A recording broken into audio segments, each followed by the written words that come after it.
Tribuners, selamat datang kembali di Top News Malam untuk preview berita unggulan yang akan terbit di Tribun Manado Cetak edisi Jumat 18 Desember 2020. Bersama saya Vina Wolayan, jurnalis Tribun Manado, dan rekan saya Kak Lodi Tomek, manajer produksi.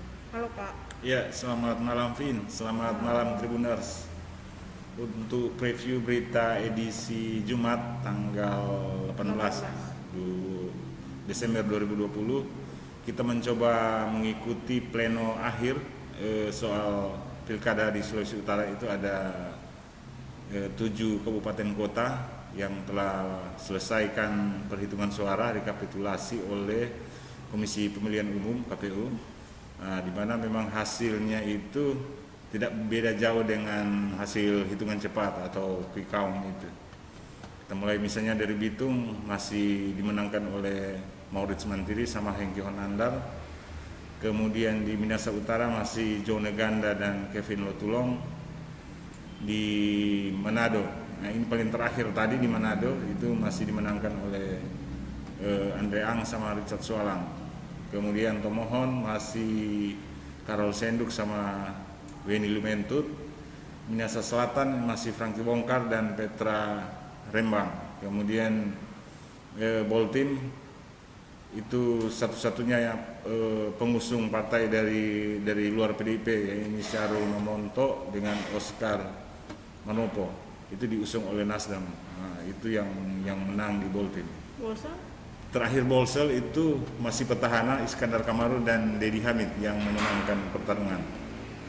Nah, itu dari kita coba dalami dari fenomena pilkada ini. Kan PDI itu menang-menang telak. Itu ada beberapa daerah itu cukup telak, kecuali di Manado yang agak bersaing, tapi juga jaraknya agak jauh, selisih suaranya itu yang akan coba kita dalami besok.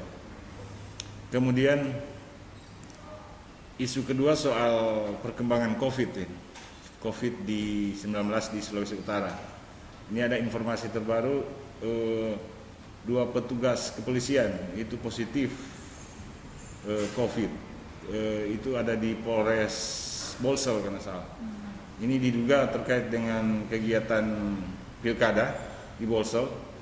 Nah, kita coba dalami, tanya ke pakar kesehatan bagaimana sebenarnya dugaan adanya klaster pilkada ini, maupun tentu untuk pencegahan kedepannya seperti apa. Itu yang isu kedua. Kemudian yang terakhir soal berita ringan, kita coba mengangkat kisah anak-anak di panti asuhan yang bertahan di tengah pandemi COVID-19 ini. Itu ada cerita anak-anak yang harus berkebun untuk menanam untuk bisa survive di tengah pandemi COVID. Cukup menarik lah, untuk sebagai inspirasi lah bagi kita. Oke, itu saja Vin. Iya. Oke Tribuners, demikian untuk preview berita unggulan yang akan terbit di Tribun Manado Cetak Jumat 18 Desember 2020. Jangan lupa beli korannya, baca beritanya, dan tetap disiplin menerapkan protokol kesehatan untuk memutus mata rantai penyebaran COVID-19 dengan 3M. Ya, M yang pertama tentu harus memakai masker. M yang kedua mencuci tangan. M yang ketiga menjaga jarak. Dan ingat pesan ibu. Selamat malam Tribuners.